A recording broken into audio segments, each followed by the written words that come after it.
Number 1 chapter का नाम है इशू ऑफ शेयर्स। अब बेसिकली होता है क्या, इसको समझने के लिए ना एक छोटा सा एग्जांपल लेते हैं। देखो तुमको है ना, if I am not wrong, मुझे ऐसा लगता है, ओ दीदी सब खत्म, ठीक है, कि आपको सोल ट्रेडिंग कंसर्न क्या होता है और पार्टनरशिप फर्म क्या होता है ये पता है, ऐसा मेरे को लगता है। ठीक है, जस्ट फॉर माय अंडरस्टैंडिंग कि मेरे को जो लगता है वो सही है कि नहीं, एक बार तुम बता देना। सोल ट्रेडिंग कंसर्न या सोल प्रोपराइटर क्या होता है? जब एक किसी बिजनेस का सिंगल ओनर होता है, जो प्रॉफिट होगा जो लॉस होगा वो सब उसका ही है, तो उसको अपन क्या बोलते हैं भाई? Soul trade. उस ऑर्गेनाइजेशन को हम सोल ट्रेडिंग कंसर्न बोलते हैं, और जो ओनर होता है उसको सोल प्रोपराइटर बोलते हैं। पता है ना ये सब चीज? अच्छा एक मिनट, अगर आप सिंगल ओनर हो तो उसके कुछ फायदे भी होते हैं और कुछ नुकसान भी होते हैं। फायदों में मुझे जरा भी इंटरेस्ट नहीं है फिलहाल के लिए। मुझे सिर्फ ये बताओ, व्हाट आर द मेन, बहुत सारे होते हैं उसमें से जो एक दो है ना बहुत चुनिंदा और बहुत मेन है। मुझे बताओ what are the disadvantages of sole trading concern. Number 1 unlimited liability. दूसरा, हाँ, अकेला रहेंगे मतलब अकेला, वाह, लोनलीनेस। सही है बेटा, सही सही जा रहे हो आप, अपनी फीलिंग व्यक्त कर रहे हो तुम लोग। हाँ भाई, और कुछ अकेलेपन के अलावा? और एक तो बोला कि भाई, अच्छा एक मिनट उसने एक चीज वर्ड यूज किया, अनलिमिटेड लाइबिलिटी। अनलिमिटेड लाइबिलिटी का मतलब समझते हैं क्या? क्या होता है अनलिमिटेड लाइबिलिटी का मतलब? हाँ, उसकी जितनी प्रॉपर्टी है सब। Wow, what an explanation. देखो दीदी लोग क्या बोलना चाहते हैं टूटी पोटी भाषा में, मैं आपको बता देता हूं, ध्यान से सुन लेना कि अनलिमिटेड लाइबिलिटी इज बेसिकली, अगर कल के दिन बिजनेस बंद होता है और बिजनेस के ऊपर फिर भी कर्जा है, तो आपको अपना पर्सनल एसेट, मतलब सरल भाषा में बोलूं तो आपको अपना घर बेच के भी बिजनेस का पैसा चुकाना पड़ेगा। मतलब there is no difference between your personal asset and business asset. Point समझे? ये सबसे बड़ा डिसएडवांटेज है। कल के दिन देखो बिजनेस में हो सकता है कभी तुमने कुछ जानबूझ के कांड किया रहेगा, और कभी कभी ऐसी सिचुएशन आ जाती है ना चाहते हुए तुम गलतियां कर देते हो और तुम्हारे बिजनेस में बहुत बड़े बड़े लॉस हो जाते हैं। तो वो लोगों का लॉस चुकाने के लिए, लोगों का पैसा चुकाने के लिए तुमको अपना घर बेच के भी पैसा देना पड़ेगा। This is the biggest disadvantage of sole trading concern. बहुत बड़ा दिक्कत है। दूसरा एक और दिक्कत है सोल ट्रेडिंग कंसर्न का, बहुत बड़ा दिक्कत है वो भी, और वो है लिमिटेड कैपिटल।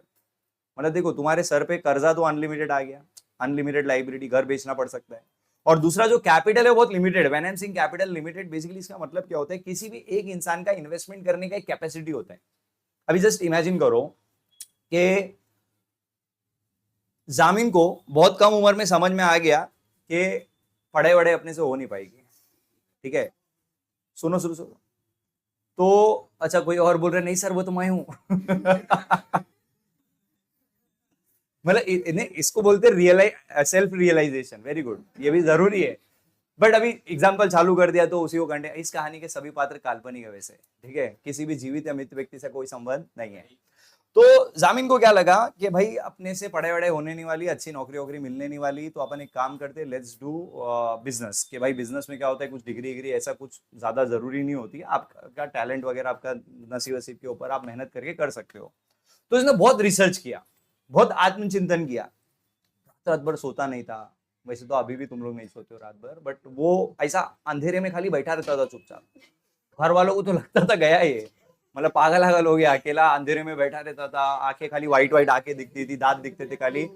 तो लोगों को लगता था पागल हो गया। लेकिन इसने ऐसा मतलब 2 दिन 4 दिन ऐसा हफ्ते भर अंधेरे में बैठे रहा और आत्मचिंतन करके इसने डिसाइड किया कि मैं क्या बिजनेस करूं। वो बिजनेस चूज करने के लिए इसने इतना दिमाग लगाया, and finally he started sari का बिजनेस। लेडीज साड़ी, ए लेडीज साड़ीज, ठीक है। नहीं नहीं, टू बी क्लेरिफाइड, आजकल आजकल देखो फैशन के नाम पे कुछ भी चलता है, फिर कल के दिन कोई और पहन के घूमने लगे, तुम बोले नहीं फैशन है भाई, है ना। तो इसने लेडीज साड़ी का बिजनेस स्टार्ट किया, और एंड विथ सम इनोवेशन। मतलब तुमने कैसा नॉर्मल जरी का वर्क वाली साड़ी देखी रहेगी, फिर तुमने चिकन के वर्क वाली साड़ी देखी, ऐसे डिफरेंट डिफरेंट, है ना। अबे वो वाला चिकन नहीं, बस बस बस बस बस बस, समझ गया बेटा। भाई जो जो लड़कियां हैं आई होप वो समझ गए नहीं कि मैं किस बारे में बात कर रहा हूँ, और पुरुष मंडल तुम लोग गूगल कर लेने का चिकन कड़ी साड़ी क्या, तो चिकन कड़ी नहीं डाल देने का, पता लगा चिकन करी डाल दिए।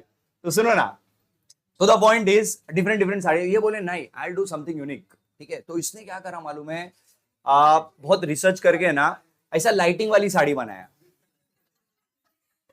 और ये लाइट मानो अपना खाना भी लाइटिंग वाला, तो इसने साड़ी क्या किया, लाइटिंग वाली साड़ी बनाया, और वो भी एकदम मतलब कैसा मूड के हिसाब से ना आरजीबी चेंज होएगा, जो लाइटिंग है ना मूड के हिसाब से चेंज होएगा, मतलब अगर लेडी को गुस्से में पूरा साड़ी रेड हो जाएगा, लेडी अच्छे मूड में तो फिर ग्रीन कलर का साड़ी रहेगा, ठीक है, और लेडी मतलब ऐसा बीच में तो ऑरेंज कलर, मतलब समझ रहे हो कि तुम क्या क्या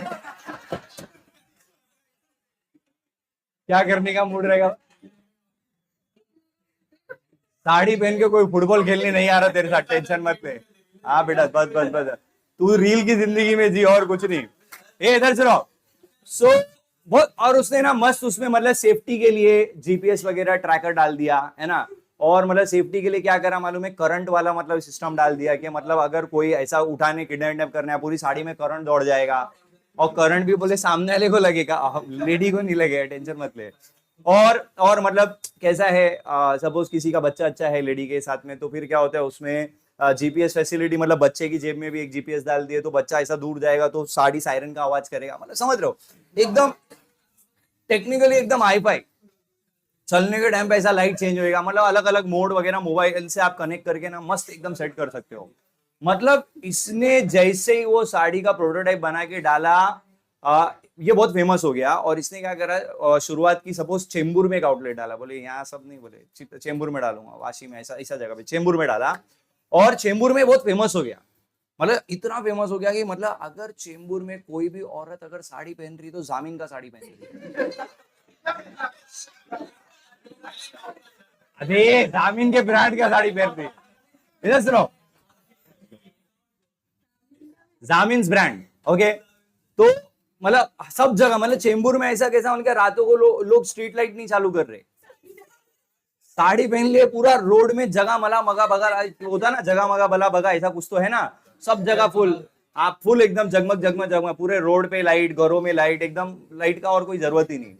सो मस्त एकदम जबरदस्त, चेंबूर में बहुत फेमस हो गया। अच्छा लेकिन इसने क्या किया, यहाँ पे करने के लिए इसने अपना जो भी घर का मतलब जो भी पैसे ऐसे थे सब उठा लिए, मतलब समझ रहे हो, परमिशन लेके घर वर बेच दिया है ना, जो भी सोना होना था माँ बाप का सब बेच दिया, और उससे ये बिजनेस स्टार्ट किया, मतलब इसका जितना इन्वेस्टमेंट का कैपेसिटी था वो खत्म हो चुका है, और इसका बिजनेस चेंबूर में अच्छा चलने भी लग गया। लेकिन कैसा होता है ना, इंसान को लालच होता है, ये अब धीरे धीरे चाहे तो धीरे धीरे पैसा कमा के जो भी इसका प्रॉपर्टी गया वो सब ले सकता है, और बाद में और चाहिए तो इसको एक्सपांशन कर सकता है, बट इसको लगा नहीं यार, अपना बिजनेस तो बहुत जबरदस्त चल रहा है, तो अपने को सिर्फ चेंबूर तक सीमित नहीं रहना है। अब इसका मतलब विजन है कि सिर्फ चेंबूर नहीं, ये चाहता है कि पूरे बॉम्बे में अगर कोई भी साड़ी पहने तो वो सिर्फ और सिर्फ जामीन का ही साड़ी पहने, इसका ये विजन हो गया, ठीक है।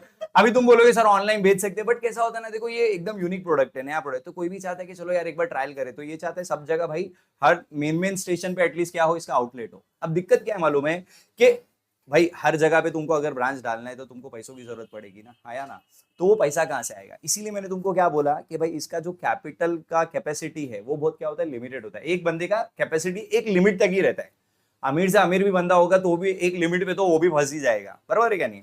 सो अब ये जो चला रहा है, पहले तो मेरे को एक चीज बताओ, ये सिंगल ओनर है, आया ना, तो ये सिंगल ओनर है, मतलब ये क्या हो गया, सोल ट्रेडिंग कंसर्न चला रहा है। अच्छा इसका मेन क्या है भाई, कि नंबर वन इसका जो लाइबिलिटी है वो अनलिमिटेड है, मतलब कल के दिन अगर धंधा डूब जाता तो इसका तो घर पहले ही बिक चुका है, अभी तो इसको घर वालों को भी बेच के पैसा देना पड़ सकता था, बराबर ना। दूसरा दूसरा दूसरा इसका जो कैपिटल है वो लिमिटेड है, ये एक्सपांशन नहीं कर पा रहे, समझ में आया, तो इसका भी विचार है कि नहीं यार मेरे को तो एक्सपांशन करने का है। तो इसने क्या दिमाग लगाया, लेट्स डू वन थिंग, कि हम लोग है ना पार्टनर्स पकड़ते हैं, इसके जैसे और भी तो खुराफाती लोग होंगे ना, जिनका पढ़ाई वढ़ाई में मन नहीं लगता है, साड़ियों में मन लगता है, ठीक है।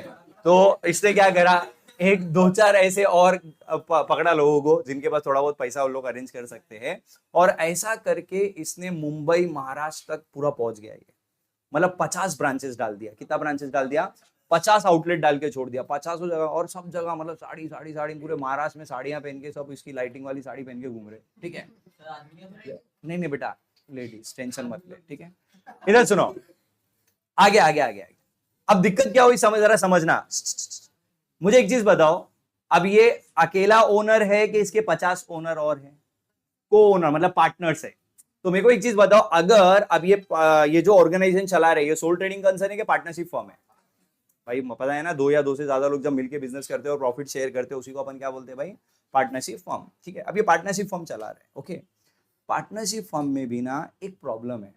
नंबर वन, एक तो उसमें भी ना लाइबिलिटी अनलिमिटेड होता है, जो कि अभी लास्ट चैप्टर अपन ने डिसोल्यूशन खत्म किया, वहां पे मैंने बताया भी था कि अगर एक पार्टनर भी इंसॉल्वेंट होता है तो उसकी वजह से जो लॉस होगा तो सॉल्वेंट पार्टनर को बेयर करना पड़ सकता है। याद है कि नहीं याद है? तो वहां पे तो और डेंजर है कि भाई गलती मेरी है भी नहीं, गलती किसी और पार्टनर की, बट उसकी वजह से मेरे को भी मेरे घर का पैसा बेच के लाना पड़ सकता है। पॉइंट समझ रहे हैं नहीं समझ रहे? तो वहां पे भी दिक्कत क्या है, लाइबिलिटीज अनलिमिटेड है, और वहां पे भी एक लेवल पे जाके कैपिटल लिमिटेड हो जाता है। उसका रीजन समझाता हूं। अभी देखो इसी के एग्जांपल से, इसने कितने कितने आउटलेट खोल दिए इसके साड़ी के?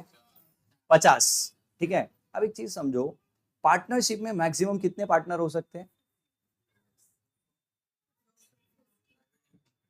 मैं पार्टनरशिप फर्म का बात कर रहा हूं, पार्टनरशिप फर्म का बात कर रहा हूं, पार्टनरशिप फर्म का। तो भाई पार्टनरशिप फर्म में मैक्सिमम पार्टनर्स कितने होते हैं? 50। कितने होते हैं भाई? 50 ही होते हैं बेटा। ठीक है, 50 से ज्यादा तुम पार्टनर नहीं रख सकते।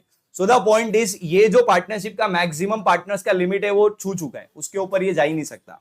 बट अब इसको चाहिए कि और मैं मेरा बिजनेस एक्सपांड करूं, मतलब ये चाहता है मेरा बिजनेस और बड़ा हो जाए, मतलब इंडिया में हर औरत इसी का साड़ी पहने, ये चाहता है अंग्रेज लोग भी अगर साड़ी पहने तो इसी का साड़ी पहने, मतलब समझ रहे हो, विजन बड़ा है। तुम जैसा गरीब लोग कैसे, इसका विजन नहीं है, ये बड़ा सोच रहा है कि पूरा अंग्रेज लोग भी साड़ी पहनेंगे, सब इसका ही साड़ी पहनेंगे। तो अब दिक्कत क्या हो रही है, इसको और फंड्स की जरूरत है, बट इसके पास फंड्स के लिए और पार्टनर ला नहीं सकता।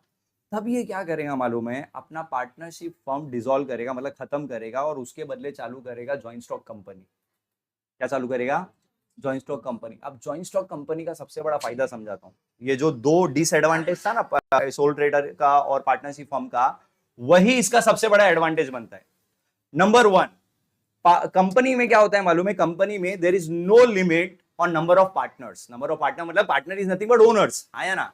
तो यहाँ पे कंपनीज में, ज्वाइंट स्टॉक कंपनी में ओनर का कोई लिमिट नहीं है। अब वहां पे भी है प्राइवेट कंपनी, पब्लिक कंपनी, वो सब अभी उतना डेप्थ में मैं थियरी में नहीं जा रहा हूं, बट इतना याद रखो कि अपना जो नंबर ऑफ मेंबर, जो नंबर ऑफ पार्टनर्स का लिमिट है वो हट जाएगा। तो तुमको जितने पार्टनर, जितने ओनर चाहिए तुम उठा लो मार्केट से, जितने लोग तुम्हारे कंपनी में इन्वेस्ट करना चाहते हो लो, सबसे पैसा लो। पॉइंट समझ में आ रहा है? तो तुम्हारा जो कैपिटल का प्रॉब्लम है वो सॉल्व हो गया। That is point number one. Point number two, यहां पे जो लाइबिलिटी होता है ना वो लिमिटेड होता है, मतलब तुमको घर बेच के तुम्हारा पैसा भरने का जरूरत ही नहीं है। मतलब एग्जांपल के तौर पे समझाता हूं, सपोज जोया ने सामिन की कंपनी में 2 लाख रुपया इन्वेस्ट किया। कितना इन्वेस्ट किया? और जैसे जोया ने इन्वेस्ट किया, ये बहुत लकी थी, वैसे ही धंधा बंद हो गया इसका, कंपनी डूब गई। समझ में आ रहा है? इतनी लकी। सो मेरे को एक चीज बताओ, अब और कंपनी जब बंद होती है तो कंपनी को अपने जो कर्जे है वो चुकाने पड़ते हैं, हाँ या ना? तो किसी भी ओनर को, मतलब किसी भी शेयर होल्डर को है ना, बेच के, अपना घर बेच के पैसा डालने की जरूरत नहीं है। जोया का मैक्सिमम कितना पैसा डूबेगा मालूम है? जितना इसने इन्वेस्ट करके रखा है, उससे ज्यादा इसको घर से पैसा लाने का जरूरत नहीं है। पॉइंट समझा कि नहीं समझा? सो मोरल ऑफ द स्टोरी क्या निकल के आता है कि भाई ज्वाइंट स्टॉक कंपनीज में जब आप जाते हो तो सबसे पहले जब कंपनी का बात करते हो तो कंपनी में एक पॉइंट नंबर वन, कैपिटल का प्रॉब्लम सॉल्व हो जाता है, बिकॉज नंबर ऑफ ओनर का दिक्कत नहीं है, नंबर ऑफ ओनर्स आप कितने भी रख सकते हो। दूसरा, आपका जो लाइबिलिटी है वो क्या हो जाता है? लिमिटेड हो जाता है। अब ये जो टॉपिक है ये कुछ उसी से रिलेटेड है। अब यहाँ पे ना मैं तुमको एक और एग्जांपल के साथ समझाता हूँ कि ये प्रॉब्लम कैसे ये चैप्टर सॉल्व करता है। जस्ट इमेजिन करो, एक दूसरा एग्जांपल लेते हैं। आयशा मैडम, ठीक है, एकदम गरीब गांव से, ठीक है, एकदम गरीब गांव, मतलब जस्ट इमेजिन करो, इतना गरीब गांव है ना कि किसी ने मतलब एक साथ 100 रुपया तक नहीं देखा है। जस्ट एक एग्जांपल में छोटे अमाउंट से इसके लिए ले रहा हूं ताकि तुम फट से समझ में आ जाए। ऐसा इतना गरीब ऐसे आज की तारीख में कोई होता नहीं है, बट जस्ट इमेजिन करो कि ये इतने गरीब गांव से है कि भाई जिन्होंने, मतलब उसके गांव में किसी ने एक साथ 100 रुपया नहीं देखा है। जस्ट इमेजिन करो, इसको है ना एक बिजनेस स्टार्ट करने का है, जिसके लिए इसको 100 रुपए की जरूरत है। बिजनेस स्टार्ट हो जाएगा 100 रुपए में, पूरा का पूरा बिजनेस कंपनी चालू कर देगी। बट दिक्कत क्या है मालूम है? मैंने जैसे कि बोला एकदम गरीब गांव है, किसी के पास 100 रुपया एक साथ है ही नहीं। इसने भी क्या करा मालूम है? 20-25 साल मेहनत कर करके ना 10 रुपया जमा किया। 20-25 साल में कितना जमा किया? 10 रुपया जमा किया। फिर भी तो इसको 90 रुपए की जरूरत है ना? अरे हाँ या ना? तो अब सवाल ये उठता है कि इसका प्रॉब्लम कैसे सॉल्व होगा। तो इसने क्या दिमाग लगाया मालूम है, इसने ना डिफरेंट डिफरेंट लोगों को अप्रोच किया। अभी जैसे कि ये गई इसकी फ्रेंड के पास, बोलने लगी तू मेरे साथ बिजनेस करना चाहती है। बोले देख बिजनेस करने का तो मेरा भी इच्छा, हम चाहते हैं कि भाई हम भी अमीर बने, लेकिन प्रॉब्लम क्या है कि मैं जॉब अपना जो भी है कि सपोज ये खेती बाड़ी करती है, तो मैं अगर खेती बाड़ी करना बंद कर दूंगी तो मेरे घर वाले खाएंगे क्या, ठीक है। तो इसने क्या बोला मालूम है, इसने एक मस्त ऑफर निकाला। इसने क्या बोला, तू एक काम कर, तू थोड़ा बहुत जो भी मेरी कंपनी में इन्वेस्ट करती तू इन्वेस्ट कर दे, तेरे को कुछ मैनेजमेंट देखने की जरूरत नहीं है, वो मैनेजमेंट मैं संभाल लूंगी, और तेरे को मैं क्या करूंगी लास्ट में से साल के एंड में जो भी प्रॉफिट होगा उसमें से एक तेरे को हिस्सा दे दूंगी। पॉइंट समझ रहा है, मतलब तुम ओनर बन जाओ बट तुमको मैनेजमेंट में जरूरी नहीं आप इन्वॉल्व हो। पॉइंट समझ में आ रहा है। तो ये कॉन्सेप्ट से क्या किया इसने, एक दिमाग लगाया। इसने क्या किया, इसको चाहिए कितना था, 100 रुपया चाहिए था ना, इसने 100 रुपए को है ना छोटे छोटे यूनिट्स में डिवाइड करके छोड़ दिया। मतलब जस्ट इमेजिन करो, एक एक रुपए में डिवाइड करके छोड़ दिया। क्यों इतने छोटे अमाउंट में कर रही, ताकि गरीब से गरीब आदमी भी इसकी कंपनी में पैसा लगा सके। तो ये गई, मतलब अगर तुम देखोगे मेरे को 100 रुपया चाहिए और एक यूनिट का भाव कितना है, 1 रुपया है, तो इसको कितने 100 यूनिट्स बेचना पड़ेंगे। तो सपोज ये एक के पास गई, उसने बोला देख मेरे पास ज्यादा तो नहीं है, मैंने 5 साल में 5 रुपया जमा किया, मैं तेरे को क्या करती हूँ 5 रुपया तेरी कंपनी में इन्वेस्ट करती हूँ। तो ये क्या करेगी, अपने कैपिटल का 5 यूनिट इसको दे देगी। ये जो छोटा सा यूनिट का मैं बात कर रहा हूँ ना, इसी को हम शेयर्स बोलते हैं। इसी को हम क्या बोलते हैं, तो what is share, share is nothing but जो हमको टोटल कैपिटल चाहिए, ध्यान से सुनना, जो हमको क्या चाहिए टोटल, क्या टोटल कितना चाहिए 100 रुपया, वो 100 रुपए के एक छोटे से हिस्से को, छोटे सी यूनिट को हम क्या बोलते हैं, शेयर बोलते हैं। पॉइंट समझा कि नहीं समझा। और ये एक एक रुपए का जो मिल के पूरा 100 रुपया बनता है ना, इसी को हम कौन सा कैपिटल बोलते हैं, शेयर कैपिटल। देखो एक चीज समझना, मेरे को एक चीज बताओ कि जब पार्टनरशिप का सम करते हैं तो उसको बोलते हैं पार्टनर्स कैपिटल। क्या बोलते हैं उसको, क्योंकि वो पार्टनर्स लोग का कैपिटल। ये जो कैपिटल है किसी एक मतलब कुछ पार्टनर्स का नहीं है, ये लोगों ने शेयर करके मतलब कैपिटल बनाया हुआ है। समझ में आ रहा है, इसीलिए इसको क्या बोलते हैं भाई, शेयर कैपिटल। पॉइंट समझा, शेयर्स की बेसिस पे आपने कैपिटल अरेंज किया है। तो मेरे को एक चीज बताओ, बेसिकली शेयर्स होता क्या है, ये लॉजिक समझा। तो हम क्या कर रहे हैं, हमको एक बड़ा अमाउंट चाहिए, बट वो बड़ा अमाउंट कोई भी एक अकेला आदमी इन्वेस्ट नहीं कर पा रहा है, या कुछ चुनिंदा लोग, कुछ लोग मिलकर इन्वेस्ट नहीं कर पा रहे हैं।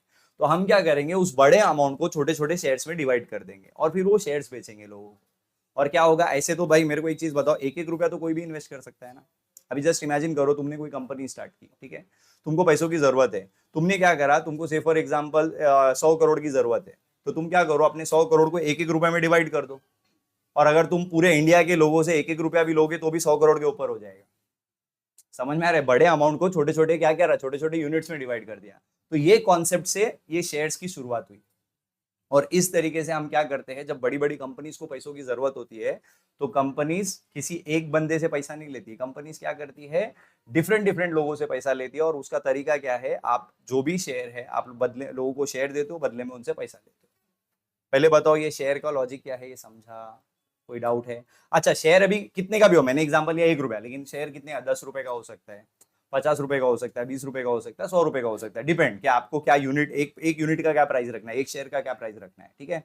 अब जस्ट इमेजिन करो कि हमने कोई कंपनी स्टार्ट की, ठीक है, अभी ये गरीबों का एग्जांपल छोड़ दो। नाउ लेट्स टेक के एके लिमिटेड, वेरी फेमस कंपनी, ठीक है। मैंने, मेरी कंपनी में पैसों की जरूरत है तो मैं शेयर इशू कर रहा हूं, और एक शेयर का प्राइस 100 रुपया है। एक शेयर का प्राइस कितना है, 100 रुपया है, ठीक है। अब मुझे एक चीज बताओ, प्रैक्टिकल लाइफ में तुमको क्या लगता है, अगर कोई मेरी कंपनी का शेयर लेना चाहता है तो मैं उसको क्या करूंगा, ये 100 रुपया एक साथ लूंगा कि इंस्टॉलमेंट में का फैसिलिटी देंगे, क्या लगता है। देखो if you ask me practically ना, मैं किसी को इंस्टॉलमेंट की फैसिलिटी देने में मेरे को तो कोई इंटरेस्ट नहीं है। मैं क्या बोलूंगा, भाई तुम मेरे कंपनी में इन्वेस्ट कर रहे हो ना, तो तुमको अगर एक शेयर चाहिए तो तुम पूरा का पूरा क्या करो भाई, ये 100 रुपया मेरे को भर के दे दो। पॉइंट समझा कि नहीं समझा, क्या करो भाई, मेरे को ये पूरा का पूरा 100 रुपया भर के दे दो। पॉइंट समझा कि नहीं, ठीक है। क्योंकि देखो अगर मैं इंस्टॉलमेंट में जाऊंगा फिर मेरे को ट्रैक रखना पड़ेगा कि भाई किसने पैसा दिया, किसने नहीं दिया, किसका बाकी है, समझ में आ रहा है। तो मैं क्या करूं भाई, लमसम में दो और बात खत्म करो। बट कैसा है ना, मालूम है, अगर इतना ईजी हो जाएगा कि भाई एक साथ अगर मैं पब्लिक से पैसा ले लूं, 100 रुपया चाहिए भाई, 100 रुपया, अच्छा एक मिनट, इसको एक शेयर चाहिए तो इसको कितना देना पड़ेगा, 100 रुपया, इसको 2 शेयर चाहिए तो, इसको 3 शेयर चाहिए तो, इसको 4 शेयर चाहिए तो, डिपेंड करता है कितना शेयर तुम खरीद रहे हो, उसके हिसाब से तुमको पैसा देना पड़ेगा। बट अपने सम्स में क्या करते हैं मालूम है, सम को थोड़ा सा ज्यादा एंट्रीज बनाने के लिए, नहीं तो 2 एंट्री में सम ही खत्म हो जाएगा, ज्यादा एंट्रीज के लिए हमारे सम्स में क्या होगा, ये जो 100 रुपए, और ये अलाउ करता है कंपनीज एक्ट, सेबी वगैरह अलाउ करता है कि आप चाहो तो ये पैसा इंस्टॉलमेंट में ले सकते हो, बट यूजुअली प्रैक्टिकली कोई ज्यादातर कंपनी ये ऑप्शन के साथ जाते नहीं है। बट अपने सम्स में क्या होगा, अगर 100 रुपए का शेयर है तो तुमको 100 रुपया एक साथ नहीं मिलेगा, वो इंस्टॉलमेंट में मिलेगा। कैसे मिलेगा? इंस्टॉलमेंट। और बहुत ध्यान से इन इंस्टॉलमेंट को समझना, ठीक है। सबसे पहला अभी मैंने क्या करा, 100 रुपए को 4 इंस्टॉलमेंट में डिवाइड किया। पहला इंस्टॉलमेंट कितने का है, दूसरा, फिर उसके बाद ऐसा 4 इंस्टॉलमेंट, टोटल 100 होता है। जो पहला इंस्टॉलमेंट है ना, ये हम कब लेंगे मालूम है? At the time of application. कब लेंगे? At the time of. दूसरा इंस्टॉलमेंट कब लेंगे? At the time of. और तीसरा और चौथे इंस्टॉलमेंट को अपन बोलेंगे, मतलब अलॉटमेंट के बाद जो पैसा आप डिमांड करते हो उसको बोलते हो फर्स्ट कॉल, और उसके बाद जो पैसा डिमांड करते हो उसको बोलते हो आप सेकंड कॉल। और जो भी लास्ट कॉल होता है उसमें एक फाइनल वर्ड ऐड कर देने का। मतलब अगर मेरा पूरा पैसा, सपोज मैं यहीं पे 50 रुपया पूरा ले लेता, तो मैं इसको क्या बोलता था? First and final call. समझ में आ रहा है? अगर 3 ही इंस्टॉलमेंट रहेगा तो जो फर्स्ट कॉल है वही फाइनल कॉल है। पॉइंट समझा कि नहीं समझा? तो जो भी आपका लास्ट कॉल रहेगा उसमें एक फाइनल वर्ड ऐड कर देना। तो पहले मुझे बताओ ये इंस्टॉलमेंट्स क्लियर है? कोई डाउट है इसमें? ठीक है, तो फिर से बोलना, पहला इंस्टॉलमेंट कब लेने का? At the time of. दूसरा इंस्टॉलमेंट कब लेने का? At the time of allotment. फिर उसके बाद first call and second call. ठीक है, अब एक चीज समझो, what is this application and allotment? बहुत ध्यान से सुनना। देखो क्या होता है मालूम है, अभी सपोज एके लिमिटेड ने डिसाइड किया कि भाई हमको शेयर इशू करके पब्लिक से पैसा लेना है। दीदी अभी प्लीज यहाँ पे ध्यान दो, शेयर इशू करके पब्लिक से क्या करना है भाई? पैसा लेना है। बंधु थोड़ा जोश, एनर्जी, ठीक है, 2-4 अपने आपको थप्पड़ मारो और एनर्जी में आओ। और रातों को जो भी कार्यक्रम चल रहे हैं उनको बंद करो, जो भी गेम वगैरह जो भी चलता है ना उसको बंद करो, ठीक है। और यहाँ पे ध्यान दो, अभी सुनो। हाँ, तो मैं ये बता रहा था कि पहला अमाउंट जो 20 रुपए का है, ये हम कब लेते हैं, इसका पूरा सिचुएशन समझो तो तुम एंट्री में फट से कनेक्ट कर पाओगे। देखो होता क्या मालूम है, मेरी कंपनी ने अनाउंस किया that we are issuing share, उसके लिए प्रोस्पेक्टस वगैरह सब इशू होता है। अब तुम लोगों को पता चला है कि एके लिमिटेड शेयर इशू कर रहा है, तुम सब पागल हो गए, एक्साइटेड हो गए, वाह हमको शेयर चाहिए, शेयर चाहिए, शेयर चाहिए। तो मैं तुमको क्या बोलूंगा, सबसे पहले तुमको अप्लाई करना पड़ेगा एप्लीकेशन फॉर्म। पहले कैसा होता था, ऑफलाइन भरते थे, आजकल तो ऑनलाइन भी अप्लाई कर सकते हैं, ठीक है। तो आपको क्या करना पड़ेगा, आपको एप्लीकेशन फॉर्म भरना पड़ेगा, और एप्लीकेशन फॉर्म भरते समय आपको ये 20 रुपया मुझे एडवांस में पे करना पड़ेगा। एक मिनट, मैंने अभी तक तुमको शेयर दिया? मैंने कोई कंफर्मेशन दिया है कि मैं तुमको शेयर दूंगा कि नहीं दूंगा? पहले तो मैं देखूंगा ना भाई कितने लोग अप्लाई कर रहे हैं, फिर उसके बाद मैं डिसाइड करूंगा इसको शेयर देना, इसको शेयर देना। उसको बोलते हैं allotment. Allotment is basically confirmation कि किसको किसको शेयर मिला, किसको किसको शेयर नहीं मिला। लेकिन फिर भी मैं क्या करूंगा मालूम है, मैं ऐसा नहीं कि भाई कंफर्मेशन के टाइम पे डायरेक्ट पैसा मांगूंगा, नहीं। मैं बोलूंगा भाई सिंपल है, आप अप्लाई कर रहे हो, आपको अप्लाई करने के टाइम पे 20 रुपया भरना पड़ेगा। अब तुम्हारे माइंड में आएगा सर अभी तक आपने शेयर का कंफर्मेशन नहीं दिया तो मैं 20 रुपया एडवांस में क्यों दूं? उसका रीजन समझाता हूं। सपोज आपने एप्लीकेशन फ्री रखा, तो बहुत सारे ना टाइम पास वाले लोग होते हैं, बहुत टाइम पास वाले। अभी सपोज बंधु है अपना, इसने क्या करा मालूम है, एप्लीकेशन भर दिया कि मेरे को 20,000 शेयर चाहिए। कितना शेयर चाहिए? 20,000, ठीक है, फ्री एप्लीकेशन है तो। और इसके चक्कर में मैंने मतलब वाह यार, एक ही आदमी इतना शेयर खरीदना चाह रहा है, चलो बाकी लोग को साइड करते हैं, इसी को ज्यादा अपने को टेंशन नहीं रहेगा, ठीक है। तो मैंने क्या करा, बाकी ये जो चिल्लर किसी ने 2,000, किसी ने 3,000, किसी ने 5,000 शेयर के लिए अप्लाई किया था ना, उनका एप्लीकेशन मैंने रिजेक्ट कर दिया और इसको बोला कि चल लाओ भाई पैसा निकालो। तो ये बोलता है मैं तो मजाक कर रहा था, I don't have money, I am गरीब। पॉइंट समझ में आ रहा है? तो मेरे को बताओ एक मिनट, इसके ये डैशगिरी की वजह से नुकसान तो कंपनी का है। जो जेन्युइन लोग इंटरेस्टेड थे उनको शेयर मिला नहीं, और इसके चक्कर में फालतू में मेरा टाइम वेस्ट हो गया। समझ में आ रहा है? तो ऐसे डैश लोग से बचने का सिंपल सा तरीका क्या है, आप क्या करो, अप्लाई करने के टाइम पे एक इनिशियली आप एडवांस में एक अमाउंट ले लो। क्योंकि देखो अगर तुम एडवांस में अमाउंट ले रहे हो ना, तो ये टाइम पास करने वाले लोग आएंगे ही नहीं। मेरे को एक चीज बताओ, अगर इसको टाइम पास करने का रहेगा तो ये 20 रुपया पर एप्लीकेशन 20 रुपया है।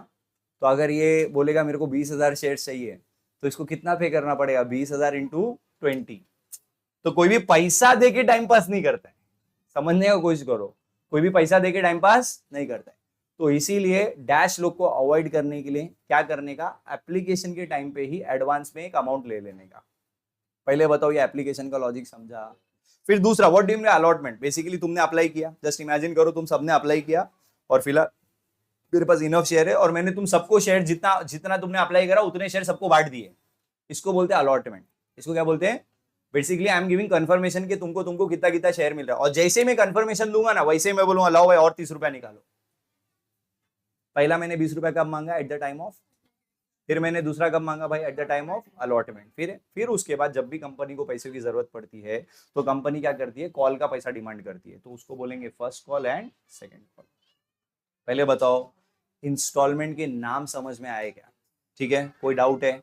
अब यहां पे सिर्फ एक चीज बहुत अच्छे से दिमाग में बिठाओ कि जो एप्लीकेशन का स्टेज होता है ना, इसमें देखो जब कंपनीज लेवल पे आप एंट्री पास करते हो ना, तो हर इंस्टॉलमेंट की आपको 2 एंट्री पास करती है। फिर से बोल रहा हूँ, हर इंस्टॉलमेंट की कितनी एंट्री? एक एंट्री होती है ड्यू की। ड्यू मतलब अपन सिर्फ ये दिखाते हैं कि हमको पैसा लेना है, और फिर एंट्री आती है रिसीव की, हाँ भाई हमको पैसा मिल गया। फिर से बता रहा हूँ, ड्यू मतलब हमने पैसा डिमांड किया, और रिसीव मतलब हमको पैसा मिल गया। लेकिन जो एप्लीकेशन वाला स्टेज है ना, यहाँ पे देखो एक चीज समझना, मैंने सिर्फ अनाउंस किया है, फिर तुम अप्लाई करते हो, और मैं एप्लीकेशन के टाइम पे तुमको शेयर नहीं दे रहा हूँ। पहले मैं तुमसे क्या ले रहा हूँ? एडवांस में पैसा ले रहा हूँ। एडवांस में क्या ले रहा हूँ? पैसा। तो याद रखना, एप्लीकेशन के स्टेज में पहले हमको पैसा मिलेगा, और फिर कंफर्मेशन के बाद हम उस पैसे को ट्रांसफर करेंगे कैपिटल में। फिर से बोल रहा हूँ, एप्लीकेशन के टाइम पे पहले मैं क्या करूंगा? तुमसे एडवांस में पैसा लूंगा, फिर जब एक बार कंफर्म हो जाएगा कि हाँ भाई तुमको शेयर देने वाला हो, फिर उस पैसे को, भाई वो पैसा मैं क्यों ले रहा हूँ? फॉर कैपिटल ना, फिर वो कैपिटल में ट्रांसफर होगा। लेकिन एक बार ये वाला स्टेज खत्म हुआ ना, तो बाकी के जितने भी इंस्टॉलमेंट है उसमें पहले आपको ड्यू करना है। ड्यू मतलब मैं अभी देखो, जैसे ही कंफर्मेशन दे दिया तो तुम सब मेरे शेयर होल्डर बन गए, तो मैं तुमसे हक से पैसा डिमांड कर सकता हूँ। जो लोग मेरे कंपनी का शेयर्स ले रहे हैं उनको मैं क्या बोलूंगा? Share holder. तुम मेरे अभी कंपनी का ओनर हो, तो मैं तुमसे बोलूंगा भाई पैसे का जरूरत है, चलो पैसा निकालो, तो उसको बोलते हैं ड्यू का एंट्री। उसको क्या बोलने का? जब डिमांड करेंगे तो ड्यू का एंट्री। फिर तुम जब मुझे पैसा दोगे तब कौन सा एंट्री आएगा? रिसीव का एंट्री। पॉइंट समझ लो कि नहीं समझ लो? ठीक है। अब आते हैं अकाउंटिंग एंट्रीज पे, ध्यान से सुनना। बेसिकली मैंने कितने इंस्टॉलमेंट आपको बताए? 4, बराबर ना? हर इंस्टॉलमेंट की 2 एंट्री आती है। हर इंस्टॉलमेंट की कितनी एंट्री आती है? जिसमें से मैंने अभी थोड़ी देर पहले बोला कि एप्लीकेशन के स्टेज में पहले क्या होगा? मनी रिसीव होगा। पहले क्या होगा? मनी रिसीव होगा। अब थोड़ा सा दिमाग लगाओ, देखो कुछ रट्टा अट्टा मारने का जरूरत नहीं है। लक्षु कम्स इन के लक्षु गोज आउट, कंपनी के पॉइंट ऑफ व्यू से Lakshu comes in, and company level पे याद रखना कैश में ट्रांजेक्शन्स नहीं होते हैं, बैंक के थ्रू ही पैसा आता है। तो मेरे को बताओ, अगर मुझे एप्लीकेशन का पैसा आ रहा है तो मेरा बैंक बैलेंस कम होगा कि बढ़ेगा? तो हम क्या करेंगे? बैंक अकाउंट को डेबिट करेंगे। क्या करेंगे भाई? बैंक अकाउंट को डेबिट। बट सुनो ना, मैंने तुमसे पैसा तो ले लिया, बट अभी तक मैंने तुमको शेयर दिया है क्या? तो मैंने अभी तक तुमको शेयर दिया नहीं है। तो कहना ही से, अगर मैंने पैसा ले लिया और अभी तक तुमको शेयर नहीं दिया, तो मेरे सर पे एक तरीके से कर्जा है। आगे चल के मुझे या तो तुमको शेयर देना पड़ेगा, और शेयर नहीं दिया, सपोज इसको बोला नहीं नहीं तेरे को शेयर नहीं मिलेगा, तो इसका पैसा वापस करना पड़ेगा ना। मतलब something is payable in future, आया ना? तो तुम सब लोग है ना, एक तरीके से मेरे लिए क्रेडिटर बन गए। तुम सब लोग मेरे लिए क्या बन गए? भाई मैंने तुमसे पैसा लिया, बट अभी तक मैंने तुमको कुछ दिया, तो मेरे को कुछ ना कुछ आगे चल के पेएबल देना पड़ेगा ना। तो ये हमेशा याद रखना, अगर हमको सामने वाले को कुछ देना है तो उसको हम क्या बोलते हैं? क्रेडिटर। लेकिन मैं इंडिविजुअल सबका अकाउंट लिखने को बैठा तो रात हो जाएगी, इतने सारे अकाउंट नहीं बना सकते। तो हम क्या करेंगे? एक टेम्परेरी अकाउंट क्रेडिट करेंगे, जिसको हम बोलते हैं शेयर एप्लीकेशन अकाउंट। जिसको क्या बोलते हैं भाई? और तुमको अगर ज्यादा दिमाग नहीं लगाना है, तुम सीधा क्या याद रखो भाई? पैसा आया, क्या आया भाई? तो बैंक को डेबिट कर दिया। और किस चीज, कौन से इंस्टॉलमेंट का पैसा आया? एप्लीकेशन का। किसका आया भाई पैसा? तो टू शेयर एप्लीकेशन अकाउंट। फिर क्या होता है? जब एक बार कंफर्मेशन हो जाता है, तो ये एप्लीकेशन में मेरे पास जो भी पैसा है, अल्टीमेटली वो किसके लिए? मैंने कैपिटल के लिए पैसा मांगा है। किसके लिए पैसा मांगा है? तो ये एप्लीकेशन के अमाउंट को हम कैपिटल में ट्रांसफर करते हैं। और उसका तरीका बहुत सिंपल है, मुझे सिर्फ इतना बताओ कि शेयर एप्लीकेशन को तुमने ऊपर क्या किया था? तो नीचे उसको डेबिट कर देने का। नीचे उसको क्या कर देने का? क्या कर देने का? ऊपर क्रेडिट हुआ ना, क्लोज करने के लिए। दिस इज टेम्परेरी अकाउंट, तो पहले क्रेडिट था, आप डेबिट करके क्लोज कर दो। और अल्टीमेटली ये जाना किधर चाहिए? जल्दी बोलो, मैंने क्या लिखा है? ट्रांसफर टू, ये शेयर कैपिटल में जाना चाहिए, और कैपिटल को हम क्रेडिट करते हैं, तो टू शेयर कैपिटल अकाउंट। फिर से बोल रहा हूं, याद रखने का तरीका समझो। पहला एंट्री आएगा बैंक टू शेयर एप्लीकेशन। फिर से बोलना, क्या एंट्री आएगा? Bank to share application. फिर हम उसको ट्रांसफर करेंगे कैपिटल में, तो क्या एंट्री आएगा? Share application to share capital. Simple है, ठीक है। इसके बाद जितने भी इंस्टॉलमेंट है उसमें पहले ड्यू होगा, बाद में रिसीव होगा। तो चलो मेरे को बताओ, नेक्स्ट इंस्टॉलमेंट क्या था? अलॉटमेंट ड्यू था। तो अलॉटमेंट ड्यू का मतलब होता है हम अलॉटमेंट का पैसा डिमांड कर रहे हैं। सो टेल मी, अगर मैं पैसा डिमांड कर रहा हूं तो मनी पेएबल है कि मनी रिसीवेबल है? कंपनी के पॉइंट ऑफ व्यू से मनी। और जब भी मनी रिसीवेबल होता है तो अपने को डेबिट करना होता है। बट मैं तुम सबका नाम नहीं लिख सकता, तो मैं इंस्टॉलमेंट का नाम लिखूंगा। तो मैं लिखूंगा शेयर अलॉटमेंट अकाउंट डेबिट। क्या करूंगा भाई? शेयर। और ये जो पैसा आने वाला है, ये किस लिए डिमांड कर रहा हूं? फॉर कैपिटल ना, तो लिखने का टू शेयर कैपिटल। कैपिटल को क्रिएट करने का हमेशा। पहले बताओ, ये वाला एंट्री समझा? और फिर जब तुमको पैसा मिलेगा, भाई मैंने डिमांड किया, आई एम एज्यूमिंग मेरे सारे शेयर होल्डर अच्छे भाग के आके मेरे को पैसा दे दिए, तो बोलो Lakshu comes in Lakshu goes out, तो बैंक अकाउंट को डेबिट कर दो। और पहले तुमने अलॉटमेंट को क्या किया था? क्योंकि मनी रिसीवेबल था, तो this was a temporary account के पैसा आने वाला, अब तो पैसा मिल गया ना, तो पहले डेबिट किया था अलॉटमेंट को, अब क्या करेंगे, क्रेडिट करके हम क्या करेंगे, इसको क्लोज कर देंगे। पहले बताओ यहां तक का चीजें क्लियर है, कोई डाउट है इसमें? ठीक है, अब ये वाला इंस्टॉलमेंट समझाना, तो बाकी का सेम ही है। फिर क्या करेंगे, फर्स्ट कॉल को ड्यू करेंगे, तो फर्स्ट कॉल का मनी रिसीव्ड है कि रिसीवेबल है, तो रिसीवेबल है तो शेयर फर्स्ट कॉल को डेबिट कर दो। और ये पैसा क्यों मांगा, फॉर शेयर कैपिटल, तो टू शेयर कैपिटल। फिर जब पैसा मिलेगा तो tell me Lakshu comes in Lakshu goes out, तो बैंक अकाउंट को डेबिट कर दो। और जब तुमने ड्यू किया था तो फर्स्ट कॉल को डेबिट किया था, क्योंकि मनी रिसीवेबल, अब पैसा मिल गया ना तो इसको क्लोज कर दो। तो पहले शेयर फर्स्ट कॉल डेबिट था, अब क्या हो जाएगा, और फाइनल कॉल के लिए अलग से एंट्री नहीं याद करना, यही एंट्री आएगा, खाली तुम उसमें नाम चेंज कर दो। समझा? ऊपर क्या एंट्री था ड्यू का, मेरे को बताओ, share first call account debit to share, तो यहाँ पे क्या एंट्री आएगा, share second and final call to share capital. और जब पैसा रिसीव करोगे तो क्या एंट्री आएगा, bank account debit to share second and final call. मेरे को बताओ पहले ये एंट्रीज क्लियर है, कोई डाउट है इसमें? ये एंट्रीज एकदम बेस है, ये एकदम अपने खून में उतार लो इसको। ये नहीं आया, आगे का कितना भी सम्स कुछ भी डिस्कस कर लूं, कोई मतलब का नहीं।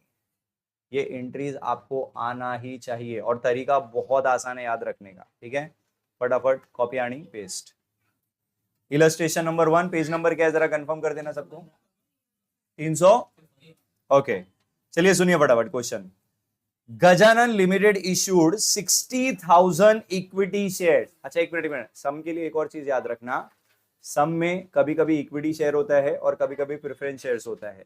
तो मैंने आपको एंट्रीज जब बेसिक वाली लिखवाई तो मैंने खाली share application, share allotment, share capital ये लिखा है, लेकिन अगर टाइप ऑफ शेयर स्पेसिफाई किया है तो आपको शेयर के बाजू में उसका टाइप भी स्पेसिफाई करना रहेगा। इक्विटी रहेगा तो इक्विटी, प्रेफरेंस रहेगा तो प्रेफरेंस। ठीक है, चलो देखो, Gajanan limited issued 60,000 equity shares. तो ये 60,000 इक्विटी शेयर्स क्या है, नंबर ऑफ शेयर्स है, कितने क्या है भाई, तो मतलब कंपनी ने 60,000 शेयर इशू करे। ठीक है, एक शेयर है कितने का जरा देख के बताओ, 10 रुपए का। प्रॉपरली स्टेप बाय स्टेप जाना। लेकिन टेल मी, हम लोग जो सम्स कर रहे हैं, हमको 10 रुपए का शेयर का जो अमाउंट है वो एक साथ मिलेगा इंस्टॉलमेंट में? तो देखो ना जरा, इसका इंस्टॉलमेंट क्या है, 10 रुपीज ईच पेबल एज, मतलब ये 10 रुपया अपने को कैसे मिला, देखो 2 रुपया एप्लीकेशन पे मिला, 3 रुपए अलॉटमेंट पे मिले, 3 रुपए किस पे मिले भाई, फर्स्ट कॉल पे, और 2 रुपए मिले फाइनल कॉल पे। टोटल करके हमेशा एक बार चेक करने का, क्या 10 रुपया पूरा हो रहा है, हुआ क्या नहीं हुआ, देख लो। 2 3 5 3 8 और 2 10। पहले बताओ ये समझ में आ गया, यानी कि चारों इंस्टॉलमेंट है। ठीक है, the share subscribe and all amount due was receive, यानी कि जितने शेयर आपने इशू करे सारे के सारे शेयर सब्सक्राइब हो गए, मतलब लोगों ने उतना एप्लीकेशन करके खरीद लिए। ठीक है, और हमने जो भी पैसा डिमांड किया वो हमको पैसा मिल भी गया। और लास्ट में क्या बोलता है, पास necessary journal entry in the books of Gajanan limited. ठीक है, अब आप एंट्री अपने सामने रखो और मुझे बताओ सबसे पहला स्टेज क्या है, एप्लीकेशन है, आया ना? तो एप्लीकेशन में पहले क्या आता है, पहले ट्रांसफर का एंट्री आता है कि रिसीव का एंट्री आता है? क्या एंट्री होती है रिसीव की, जरा देख के बताओ। बैंक अकाउंट डेबिट टू, अब यहाँ पे सिर्फ शेयर नहीं लिखेंगे, यहाँ पे लिखेंगे इक्विटी शेयर एप्लीकेशन अकाउंट। ये मुझे बताइए पहले आपको ये फर्स्ट एंट्री, ये कुछ मैंने ऐसा नहीं, जो लिखवाया वही मैंने लिखा है और कुछ नहीं। मेरे को बताओ अगर एंट्री आती तो ये लिख लोगे। अब देखो एक चीज समझना है, व्हाट आई एम एक्सपेक्टिंग कि 3 से 4 सम करोगे ना, एंट्री तुमको ऑटोमेटिकली याद हो जाता है। तो बच्चे गड़बड़ किधर करते मालूम, इस चैप्टर में अमाउंट में, तो इसका अमाउंट पे एक्स्ट्रा ध्यान देना, क्या अमाउंट कैसे लिखते, सुनना ध्यान से। मुझे बताओ पहला तो मुझे एप्लीकेशन में कितना मिलने वाला है, 2 रुपया पर एप्लीकेशन है, एक मतलब ये एक शेयर का 2 रुपया है, समझ में आ रहा है? लेकिन हमारे नंबर ऑफ शेयर्स है कितने, तो तुमको इसको मल्टीप्लाई करना पड़ेगा। तो 60,000 इंटू 2 कितना होता है, 1,20,000। ये अमाउंट कैसे निकाला, समझा कि नहीं समझा? फिर से यहाँ पे चाहिए ना, मैं तुम्हारा अंडरस्टैंडिंग के लिए लिख रहा हूँ। नंबर ऑफ शेयर्स कितने हैं और हम एप्लीकेशन पे ले कितना रहे, तो 2 रुपए से मल्टीप्लाई करोगे 60,000 को तो 1,20,000। मेरे को बताओ अमाउंट समझा, क्लियर है? और नरेशन फिर फेंक लेना, being equity share application money on 60,000 shares at the rate 2 rupees per share received. देखो नरेशन जितना हो सके अच्छा से लिखोगे तो अच्छी बात है, बट सपोज तुम्हारा एग्जाम में टाइम नहीं है या दिमाग नहीं चला कि इतना बड़ा नरेशन कैसे, तो एटलीस्ट इतना लिख के आना, बीइंग एप्लीकेशन मनी रिसीव्ड, इतना तो लिख लोगे ना, बीइंग एप्लीकेशन मनी रिसीव्ड। ये क्लियर है? चलो अब बताओ नेक्स्ट हेडिंग देखो और मुझे बताओ अब एप्लीकेशन का मनी हम ट्रांसफर कहाँ करेंगे, उसकी एंट्री क्या होती है, पढ़ के बताओ। सबसे आंसर वो सब लोग आंसर देंगे, ऐसे ही बोलते बोलते याद होगा, बोलो क्या एंट्री होती है, equity share application account debit to equity share. ओ भाई सॉल्यूशन में से नहीं देखना है, मैंने जो एंट्रीज लिखाई है उसमें से देख के बोलना है। फिर से बोलो, एंट्री क्या बनेगी? Equity share application to equity share capital. आप जल्दी से मुझे को बताओ, यहाँ पे अमाउंट फिर से निकालने की जरूरत नहीं है। एप्लीकेशन का अमाउंट ऊपर कितना था वो ऑलरेडी निकाला है ना, तो वो सेम फिगर कॉपी आनी पेस्ट, कॉपी नरेशन फेंक देना। ये मेरे को बताओ पहला, ये दो एंट्रीज क्लियर है? कोई डाउट है इसमें? ठीक है, अब नेक्स्ट आते हैं, ये अपना एप्लीकेशन खत्म हो गया, ये देखो इसको कट भी कर देता हूं, एप्लीकेशन खत्म। अब क्या स्टार्ट होगा? पहले तो मुझे बताओ, अलॉटमेंट के केस में पहले हम क्या करेंगे? पहले रिसीव करेंगे कि पहले ड्यू करेंगे? तो ड्यू की एंट्री क्या होती है देख के बताओ। शेयर अलॉटमेंट, यानी कि यहाँ पे आएगा equity share allotment to equity share capital. और ये 180 कैसे आए बता सकते हो? भाई सिंपल है, 60,000 शेयर है और अलॉटमेंट पे एक अलॉटमेंट का कितना, एक शेयर का अलॉटमेंट का 3 रुपीज है, मल्टीप्लाई कर दो 1,80,000 होता है। ये भाई इतना बेसिक मैथ्स तो आता है ना। और बीइंग अलॉटमेंट मनी ड्यू, या ऐसा लिखोगे तो ज्यादा बेटर है। पहले बताओ ये कोई, ये इसमें किसी को कोई डाउट है? अच्छा चलो, अलॉटमेंट मनी ड्यू किया, ड्यू के बाद क्या करते हैं? रिसीव की एंट्री बताओ। Bank account debit to equity share allotment, और सेम जितना तुमने ड्यू किया उतना ही तुमने रिसीव किया, 1,80,000। समझ लूगे नहीं समझ लो? चलिए आ जाओ फर्स्ट कॉल पे। ये मेरे को बताओ, फर्स्ट कॉल का भी अमाउंट 3 रुपीज है, अमाउंट बाद में, पहले एंट्री बताना।